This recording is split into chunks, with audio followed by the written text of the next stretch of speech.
Bismillahirrahmanirrahim. Alhamdulillahi rabbil alamin.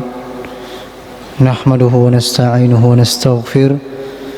Wa na'udzu billahi min shururi anfusina wa min sayyiati a'malina. May yahdihillahu fala mudilla lahu wa may yudlil fala hadiya lahu. Asyhadu an la ilaha illallah wahdahu la syarika lahu wa asyhadu anna Muhammadan 'abduhu wa rasuluh. Allahumma salli wa sallim ala nabiyyina Muhammad wa ala alihi wa sahbihi ajma'in, amma ba'd. Subhanaka la ilma lana illa ma 'allamtana innaka antal alimul hakim. Rabbi shrah li sadri wa yassir li amri wahlul 'uqdatam min lisani yafqahu qawli. Jamaah maghrib, asatidzah wal ikhwah wal akhwat rahimakumullah jami'an. Alhamdulillah, kembali kita dipertemukan oleh Allah Subhanahu wa taala di dalam majelis ilmu ini, di salah satu rumah atau masjid Allah Subhanahu wa taala. Semoga dengan konsistensi kita untuk mengikuti ta'lim, dengannya Allah Subhanahu wa taala mengampuni dosa-dosa kita semuanya dan dimasukkan ke dalam surganya. Salawat dan salam tak lupa kita kirimkan kepada Rasulullah sallallahu alaihi wasallam, nabi panutan kita, dan kita senantiasa memohon kepada Allah agar Allah Subhanahu wa taala mengumpulkan kita bersama beliau sallallahu alaihi wasallam di surganya kelak. Jamaah sekalian yang dimuliakan Allah Subhanahu wa taala, kita akan masih melanjutkan pembahasan kita dalam kitab Syarah Kitab Tauhid, penjelasan kitab Tauhid yang merupakan hak-hak Allah Subhanahu wa taala atau kewajiban kita sebagai hamba Allah Subhanahu wa taala. Telah kita lalui beberapa bab yang berkenaan dengan ibadah hati, yaitu mencintai Allah, mengharapkan, tawakal, takut, dan ibadah-ibadah hati yang lainnya. Adapun pada bab ini, bab yang selanjutnya, yaitu bab yang ke-35, di sini penulis kitab Tauhid rahimahullah taala menyebutkan bab khusus tentang ma jaa fir riya, bab tentang riya. Ya, walaupun sebenarnya telah kita dapatkan pembahasan al-khawfu minasyirki, takut daripada kesyirikan, dan pernah dibahas salah satunya ini, namun pada kesempatan ini Syekh menyebutkan secara tafsil, secara terperinci, dan begitu pula juga dengan penjelasan para ulama kita berkenaan dengan bab ini. Tentunya riya merupakan salah satu hal atau penyakit yang bisa menghancurkan atau merusak amalan-amalan ibadah kita, baik itu amalan hati ataupun amalan al-jawarih, baik itu lisan maupun anggota tubuh yang lainnya. Di sini Syekh menyebutkan bab ma jaa fir riya, bab tentang riya, dan beliau tidak menyebutkan hukumnya, namun tujuannya adalah li ajli ayyahkumal insan bi nafsihi ala riya ala ma jaa fihi, sehingga nanti manusia sendiri melihat keadaan dirinya daripada riya tersebut, karena riya itu ada beberapa jenis yang ketika masuk dalam kategori dalam masalah ibadah kita. Jamaah sekalian berbahagia, apa itu riya? Ta'rifur riya, ra'a yura'i. Riya artinya memperlihatkan, ra'a yura'i. amila amalan liyarahun nas, yaitu mengerjakan satu amalan agar dilihat oleh manusia. Wa yadkhulu fi dzalika man 'amila al-'amal liyasma'ahu aw liyusmi'uhu an-nas, dan termasuk juga di dalamnya mengerjakan amalan untuk memperdengarkan manusia. Selain memperlihatkan, ada juga yang termasuk di dalamnya adalah memperdengarkan.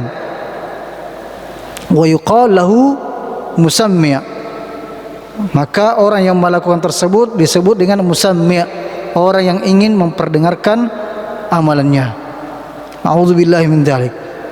Warriya khuluqun dzamim, riya adalah akhlak yang sangat buruk. Wa huwa min sifatil munafiqin, dan riya merupakan di antara sifatnya orang munafik. Allah Subhanahu wa taala menyebutkan dalam surah An-Nisa ayat 142, A'udzu billahi minasyaitonir rajim, wa idza qamu ila sholati qamu kusala. Orang munafik itu ketika berdiri salat dalam keadaan malas-malas, dan dia pun mengerjakan salat tersebut yuraunan nas, untuk memperlihatkan manusia. Dan Allah Subhanahu wa taala mengancam orang yang salat di dalam surat Al-Ma'un ketika mereka mengerjakannya untuk memperlihatkannya kepada manusia. Fawailul lil musallin alladzina hum an salatihim sahun.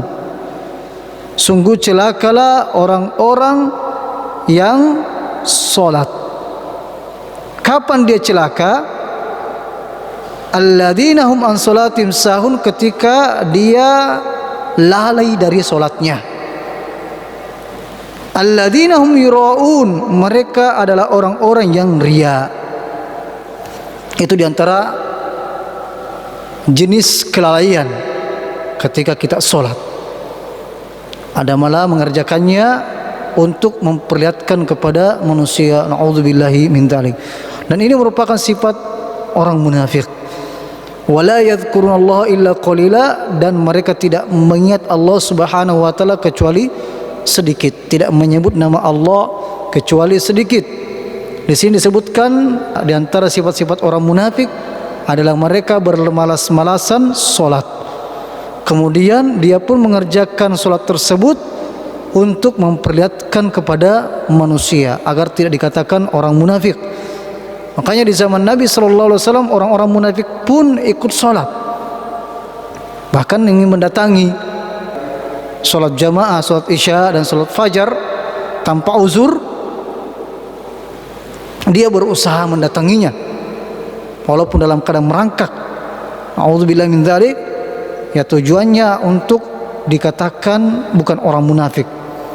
Karena perbedaan di zaman dahulu, di zaman sahabat Nabi SAW, dan bahkan disebutkan dalam hadis, perbedaan orang kafir yang membedakan orang kesyirikan dengan kekufurannya adalah salatnya. Ya, makanya ini diantara dalil, diantara sebagian ulama kita, walaupun ada perbedaan diantara kalangan ulama kita, bahwasanya orang yang meninggalkan salat dengan sengaja dan tahu bahwasannya salat itu adalah kewajiban, tapi dia hanya meninggalkan dalam keadaan malas-malas, kalau pendapat yang pertama tetap mengatakan itu termasuk kekufuran, terus sudah termasuk kafir. Maka ketika dia meninggal tidak boleh disolati, ya, tidak boleh memakan sembelihannya, harus dipisah dari istrinya. Ini kalau konsekuensinya orang sudah jadi kafir. Kemudian tidak dikuburkan di pekuburan muslimin. A'udzubillahi min dzalik. Ini kalau pendapat yang pertama.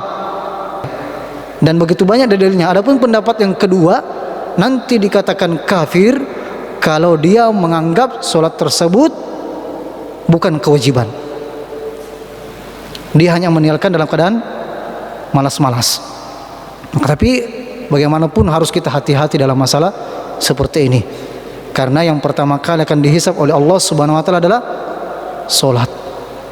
Dan orang munafik saja datang salat, melakukan salat tapi malas-malas dan dilakukan karena riya. A'udzubillahi min dzalik. Semoga Allah memberikan hidayah kepada kita, meneguhkan kita dalam keislaman kita dan memberikan hidayah kepada saudara-saudara kita yang masih malas-malas untuk mengerjakan salat. Wariya yubahas fi maqamain. Riya itu dibahas pada dua perkara. Al-maqamul awwal fi hukmihi. Yang pertama adalah tentang hukumnya.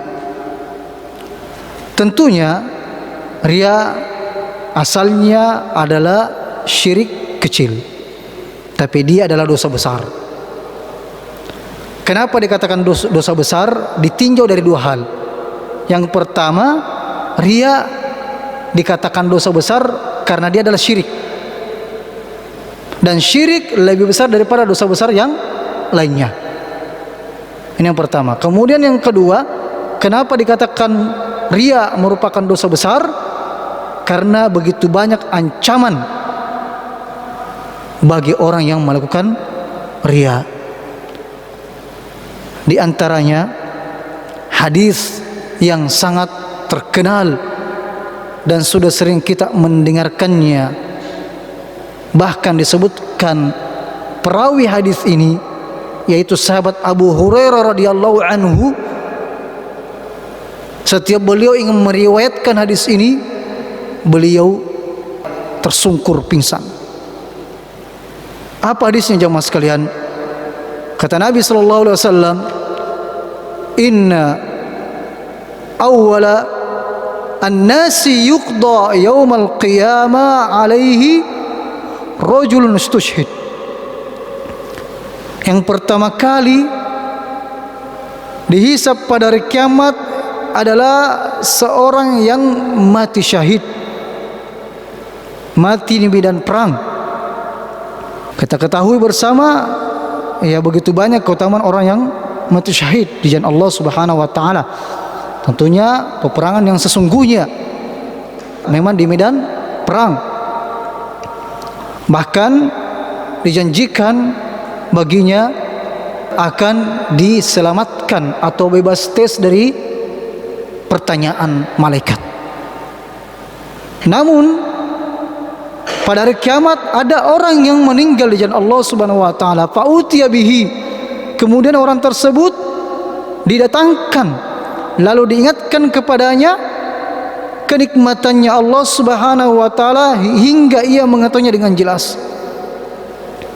Qal fama amilta fiha. Maka dikatakan kepadanya, apa yang engkau pergunakan, apa yang kau lakukan terhadap nikmat-nikmatku? Maka dia mengatakan, qataltu fika hatta istushhid.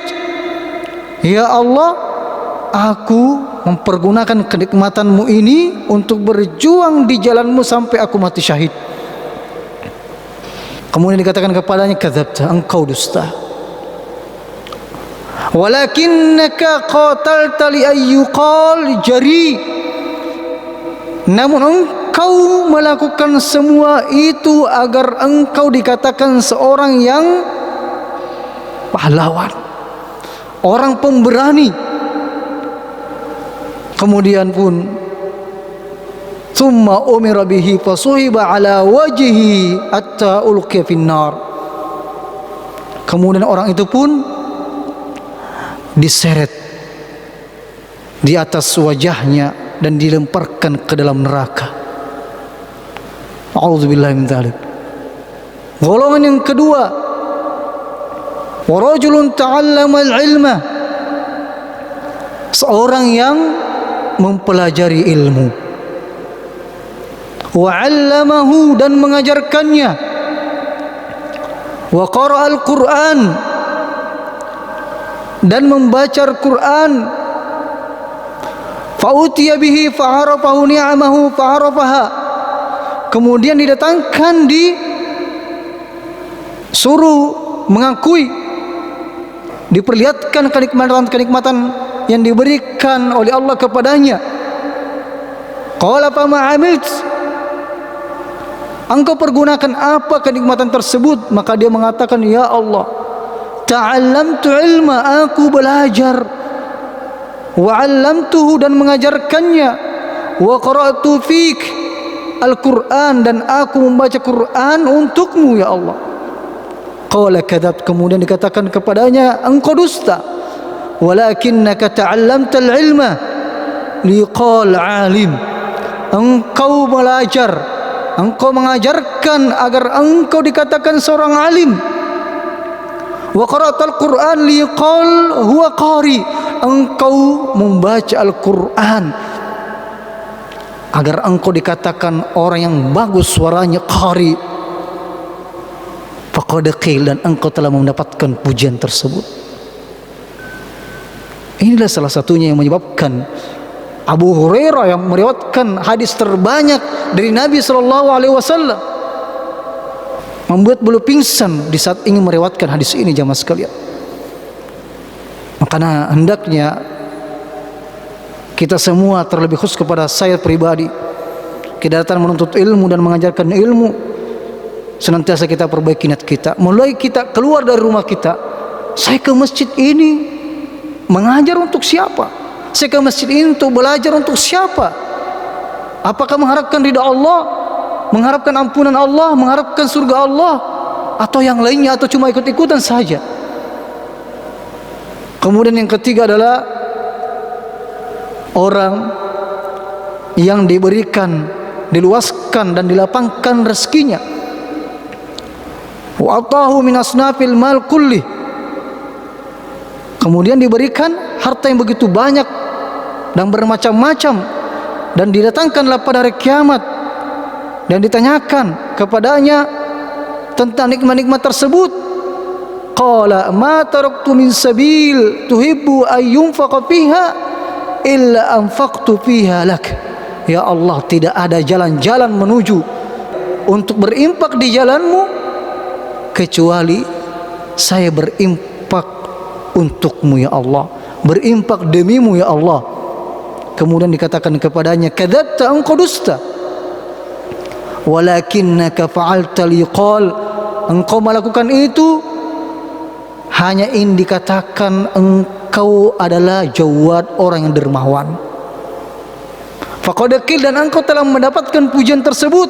Tsumma umira bih, dan kemudian diseretlah dengan wajahnya, kemudian dilemparkan ke dalam neraka. Na'udzubillahi min dzalik.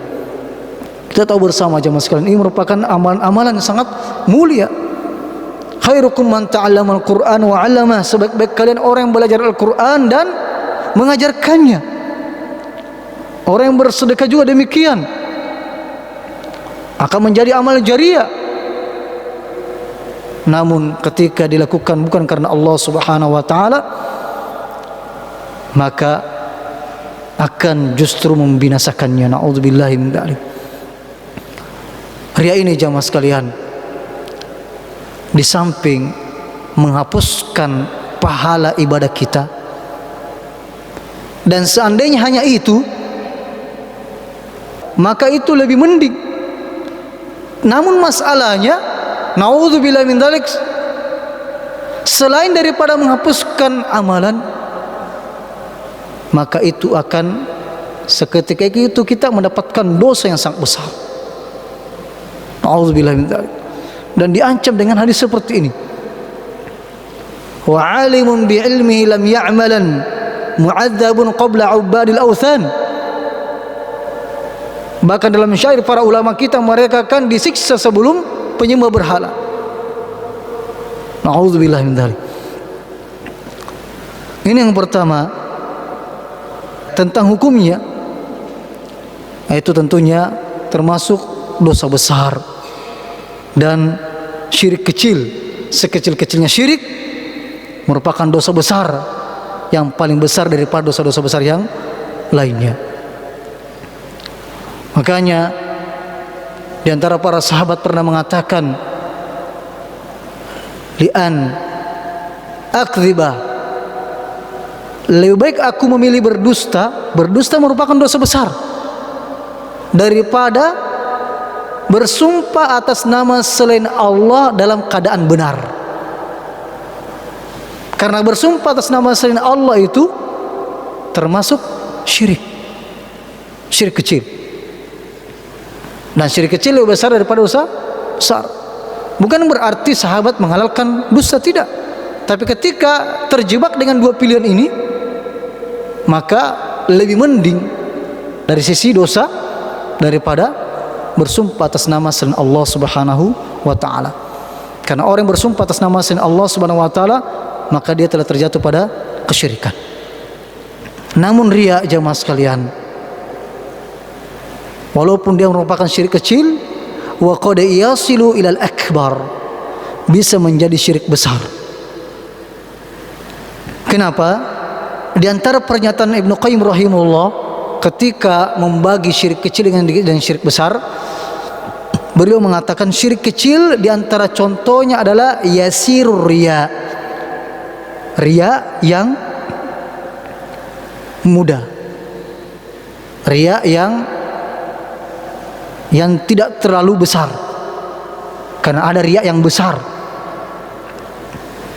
Ini bagian yang pertama, jemaah sekalian. A'udzubillahi min dzalik. Kemudian bagian yang kedua, fi hukmil ibadah idza khalatah riya.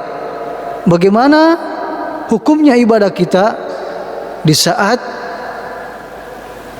timbul riya tersebut? Wa huwa ala thalathati awjuh. Maka ini ada 3 hal. Yang pertama disebutkan di sini, riya sejak awal. Ada orang yang sejak awal sebelum beramal sudah meniatkan untuk riya. Dan ini orang sifatnya orang munafik. A'udzubillahi min dzalik. Di antaranya mungkin orang yang berangkat ke masjid karena ingin riya, membaca Al-Quran karena ingin riya. Maka tidak ada khilaf di kalangan para ulama kita bahwasanya amalannya tersebut tertolak. A'udzubillahi min dzalik. Ini yang pertama. Kemudian yang kedua, ayyakuna musyarikan lil ibadah fi asna'iha. Jadi yang pertama tadi dari awal memang dia riya, tidak ada sama sekali tujuannya untuk Allah. A'udzubillahi min dzalik. Dia sholat misalnya karena dilihat bosnya, dia sholat karena ya ada calonnya misalnya, dia mengerjakan ini dan itu bukan karena Allah Subhanahu wa taala, namun karena manusia atau mendapatkan dari dunia ini. Naudzubillahi min dzalik. Nah, adapun yang kedua, riyanya itu timbul di saat dia melakukan ibadah. Yang pertama dia artinya dia awal ibadahnya itu dia ikhlas, kemudian tiba-tiba dia riya. Maka di sini ada 2 hal, jemaah sekalian. Kalau ibadah itu bersambung dari awal sampai akhir, seperti sholat, dari takbiratul ihram sampai salam, itu kan bersambung. Kalau dia sementara sholat awal-awalnya dia ikhlas, misalnya sholat sunat, tiba-tiba ada dirasakan orang masuk, dia perpanjang sholatnya, perbagus suaranya misalnya. Maka kalau dia tidak melawan riya tersebut, tidak beristi'adzah, a'udzubillahi minasyaitonirrajim, kemudian beristighfar, melawannya tidak dia lawan, bahkan dia merasa tenang, maka akan batal sholatnya, tidak diterima sholatnya. Ya, sama halnya jamaah sekalian, kalau kita sholat tiba-tiba, mohon maaf, akramakumullah, buang angin, apakah ini membatalkan satu rakaat saja atau seluruh sholat? Seluruh kan? Di saat kita tahiyat misalnya, tahiyat terakhir, tiba-tiba buang angin, akramakumullah, ya apa kita keluar berwudu kemudian langsung pergi tahiyat? Tidak kan? Batal semuanya. Begitu pula riya.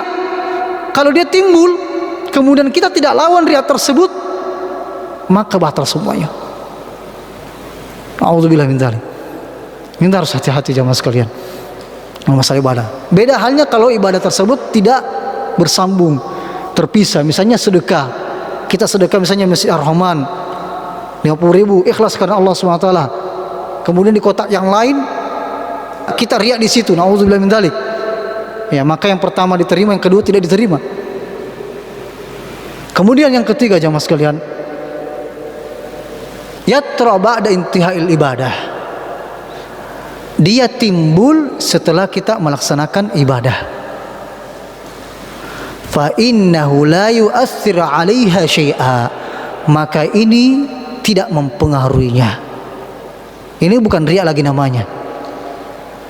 Karena sudah selesai. Ya, sudah selesai. Namun ada lagi yang bisa membahayakannya. Apa itu? Ujub. Merasa hebat daripada yang lain, merasa bagus amalannya daripada yang lain. Kemudian yang kedua, saudaranya tadi riya, naudzubillah min dzalik. Apa itu? Sum'ah, ingin memperdengarkan. Kalau riya kan tadi pas ketika dilaksanakan. Kalau sum'ah ini memperdengarkan. Alhamdulillah sudah selesai 3 juz misalnya. Tujuannya untuk apa? Untuk diperdengarkan, diperlihatkan hasilnya. Alhamdulillah, tenang sekali tadi malam sholat malam misalnya. Nah ini. Tapi kalau tujuannya untuk memberi semangat, tak masalah. Tapi kita harus hati-hati, hati kita harus kita jaga. Karena syaitan tidak akan pernah tenang untuk menyebabkan amalan-amalan kita tidak diterima oleh Allah Subhanahu wa taala.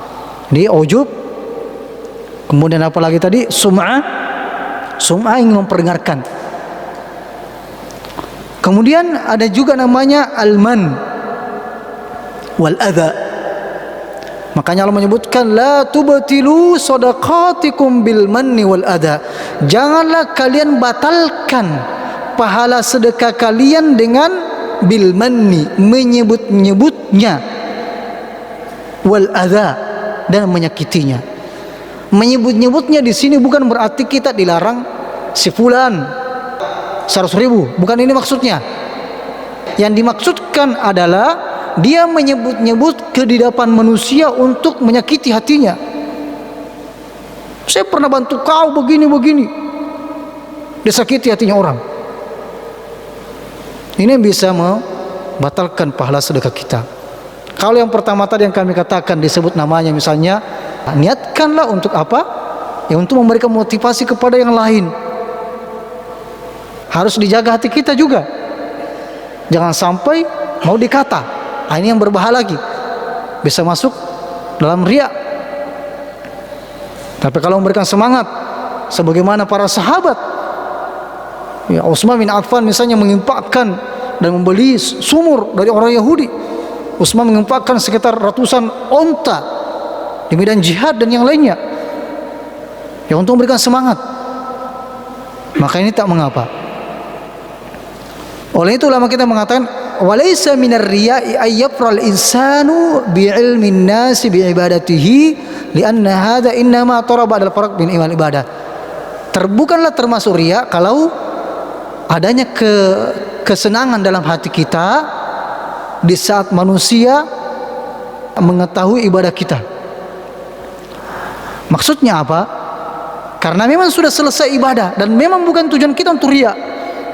Misalnya ada yang memuji kita, tapi kita harus jaga hati kita dan bahkan dianjurkan berdoa. La tu'akhirni bima yaqulun. Ya Allah, janganlah engkau menghukum saya dari apa yang mereka katakan. Waj'alni khairan mimma yadhunnun. Ya Allah, jadikanlah aku lebih baik daripada apa yang mereka sangkakan. Waghfirli mimma la ya'lamun, dan ampunilah aku dari apa yang mereka tidak ketahui, agar tidak timbul rasa ujub dalam hati kita. Kemudian jamaah Allah Subhanahu wa taala disebutkan di sini ayat yang dijadikan dalil oleh Syekh Yaitu firman Allah Subhanahu wa taala, dan sudah sering kita dengarkan ayat ini juga di akhir dari surat Al-Kahfi. Allah Subhanahu wa taala menyebutkan, a'udzubillahi minasyaitonir rajim, qul innama ana basyarum mithlukum yuha ilayya annama ilahukum ilahu wahid. Katakanlah, sesungguhnya aku ini hanyalah bashar, manusia, mithlukum, seperti kalian. Kenapa Nabi kita sallallahu alaihi wasallam disuruh mengatakan demikian? Agar kita tidak berlebih-lebihan kepada Nabi kita sallallahu alaihi wasallam, sampai-sampai memberikan kedudukan yang merupakan kekhususan bagi Allah Subhanahu wa taala. Agar kita tidak menyembah Nabi kita sallallahu alaihi wasallam. Beliau adalah seorang manusia seperti kita. Yang bedanya ada dengan kita adalah yuha ilayya, beliau diberikan wahyu. Itu bedanya kita dengan Nabi kita sallallahu alaihi wasallam.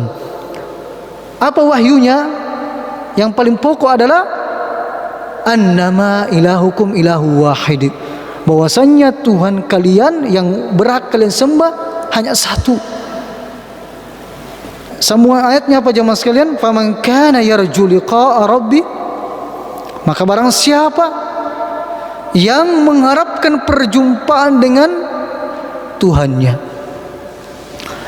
perjumpaan dengan Tuhannya, perjumpaan dengan Allah Subhanahu wa taala, jemaah sekalian, itu ada dua macam pada hari kiamat. Perjumpaan secara umum, semua akan menghadap Allah Subhanahu wa taala pada hari kiamat, akan menghadapkan hisab, penghitungan di hadapan Allah Subhanahu wa taala, kecuali orang-orang yang dikecualikan yang akan masuk surga tanpa hisab dan azab. Namun pada umumnya semua akan berhadapan dengan Allah Subhanahu wa taala. Ini perjumpaan secara umum. Namun yang dimaksudkan dalam ayat ini, faman kana yarju liqa'a rabbi, barang siapa mengharapkan perjumpaan dengan Tuhannya, perjumpaan dengan Allah Subhanahu wa taala, perjumpaan apa? Yang khusus, yaitu adalah melihat wajah Allah Subhanahu wa taala. Melihat wajah Allah Subhanahu wa taala, jemaah sekalian, adalah nikmat yang paling nikmat. Nikmat yang sangat besar.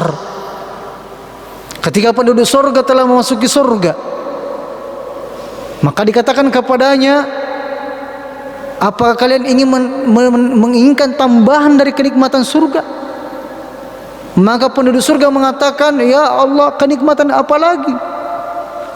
Bayatta wujuhana, engkau telah menjadikan wajah kami berseri-seri. Wujuhu yawma idzin nadhira, berseri-seri, mendapatkan kenikmatan begitu banyak dalam surga. Kemudian Allah Subhanahu wa taala menyingkap tabirnya dan memperlihatkan dirinya. Seketika penduduk surga mengatakan, tidak ada apa-apanya nikmat yang telah kami rasakan sebelumnya. Inilah nikmat yang paling nikmat, jemaah sekalian, yang diperuntukkan bagi penduduk surga. Kalau itu merupakan nikmat yang paling nikmat, maka azab yang paling azab adalah terhalanginya seseorang dari melihat wajah Allah. Na'udzubillah min dzalik. Kalla bal rana ala qulubihim ma kanu yaksibun. Sekali-kali tidak. Rana ala qulubihim ma kanu yaksibun, karena kotornya hatinya disebabkan dosa-dosanya. Kalla innahum ar-rabbihim yawma idzil mahjubun, sehingga mereka dihukum, dihijab dari melihat Allah Subhanahu wa taala pada hari kiamat. A'udzubillahi min dzalik. Maka hendaknya sebagai hamba Allah Subhanahu wa taala, hendaknya senantiasa mengingat ayat ini. Jangan sampai kotornya hati kita tidak pernah bertobat kepada Allah, jarang beristighfar kepada Allah Subhanahu wa taala sehingga kita terhijab pada hari kiamat dari melihat wajah Allah Subhanahu wa taala. Waliyadzubillah. Faman kana yarju liqa rabbi, barang siapa mengharapkan perjumpaan dengan Tuhannya, apa yang harus dilakukan? Falyamal amalan salihah, harus mengerjakan amalan soleh. Amalan soleh itu seperti apa? Amalan soleh itu adalah makana khalison sawaba, ikhlas dan benar. Amalan itu tidak cukup dengan niat yang baik, harus disertai dengan amalan yang benar. Kedua-duanya harus ada. Liyabluwakum ayyukum ahsanu amala, untuk menguji kalian siapa yang paling baik amalannya. Akhlasuhum waswabuhum, yang paling ikhlas dan paling sawab, yang paling benar sesuai dengan tuntunan Rasulullah sallallahu alaihi wasallam. Permasalahan salat misalnya, Nabi kita sallallahu alaihi wasallam sudah mengatakan, "Shallu kama raaitumuni usolli." Salatlah kalian sebagaimana melihatku salat. Bagaimana caranya? Kita mempelajari hadis-hadis Nabi sallallahu alaihi wasallam, bukan sekedar ikut-ikutan. Kita lihat ya dengan baik, apakah ini berdasar atau tidak berdasar. Dalam manasik haji, umrah juga demikian. Khudhu anni manasikakum, dan ibadah-ibadah yang lainnya perlu contoh keteladanan dari Rasulullah sallallahu alaihi wasallam. Yang pertama, sebagaimana hadis Nabi sallallahu alaihi wasallam, innamal a'malu binniyat. Amalan itu tergantung dengan niatnya. Yang kedua, man amila amalan laisa alaihi amruna fa huwa raddun. Barang siapa melakukan suatu amalan yang tidak ada contohnya, tuntunannya dari agama kita, maka itu tertolak. Kalau yang pertama, ikhlas ini merupakan mizan al-a'mal batinah, timbangan amalan batin dalam hati kita. Adapun yang kedua, amalan yang sesuai tuntunan Nabi sallallahu alaihi wasallam, mizan al-amal adh-dhahirah, ukuran timbangan amalan yang tampak. Apakah sudah sesuai? Kalau kita betul-betul cinta kepada Allah Subhanahu wa taala, maka ikutilah Rasulullah sallallahu alaihi wasallam, bukan sekedar mengada-ngada. Qul in kuntum tuhibbunallaha fattabi'uni. Kalau kalian benar-benar cinta kepada Allah, ikutilah siapa? Rasulullah sallallahu alaihi wasallam. Makanya kita perlu belajar, bukan sekedar ikut-ikutan mempelajari hadis Nabi SAW. Jangan sampai ibadah kita dibangun dengan hadis yang palsu, yang dibuat-buat. A'udzubillahi min dzalik. Kemudian di sini disebutkan jemaah sekalian, wala yusyrik. Yang pertama tadi amalan solihah, benar-benar soleh. Dan Allah takkid lagi, wala yusyrik, dan jangan sama sekali berbuat kesyirikan, menjadikan sekutu untuk Allah Subhanahu wa taala bi ibadati rabbih ahada. Kenapa disebutkan Rabb di sini? Dan janganlah kalian berbuat syirik dalam ibadah tersebut kepada Tuhannya dengan sesuatu apapun. Syekh kita menjelaskan, fakama anna rabbaka khalaqaka wa la yusyarikuhu ahadun fi khalqik, sebagaimana Allah Subhanahu wa taala telah menciptakan Anda dengan sendiri, tidak ada sekutu apapun yang mensyirikatkan Allah Subhanahu wa taala, menyertai Allah Subhanahu wa taala dalam menciptakan kamu. Fayajibu an takunal ibadatu lahu wahdah, maka wajib bagi kalian menjadikan ibadah kalian hanya untuk Allah juga.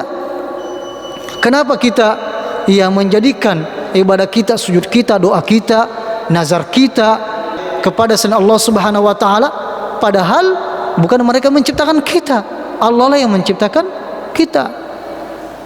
A'udzubillahi min dzalik. Inilah jemaah sekalian berbahagia, di antara dalil-dalil, karena mungkin sudah masuk waktu ya. Insyaallah kita akan lanjutkan pada pertemuan berikutnya, masih pada pembahasan ini biidznillah taala, karena beberapa hadis yang menyinggung masalah ini. Barakallahu fikum. Semoga Allah Subhanahu wa taala senantiasa membimbing kita menjadi orang yang senantiasa ikhlas dalam beribadah dan sesuai dengan tuntunan Rasulullah sallallahu alaihi wasallam. Dan mari kita berdoa dengan doanya Umar bin Khattab radhiyallahu anhu, Allahumma ja'al kulla amalina sholihan wa khalisan liwajhik, tawaffana muslimin wa alhiqna bis solihin. Subhanakallahumma wa bihamdika asyhadu an la ilaha illa anta astaghfiruka wa atubu ilaik. Wa sallallahu ala nabiyina Muhammad walhamdulillahirabbil alamin. Assalamualaikum warahmatullahi wabarakatuh.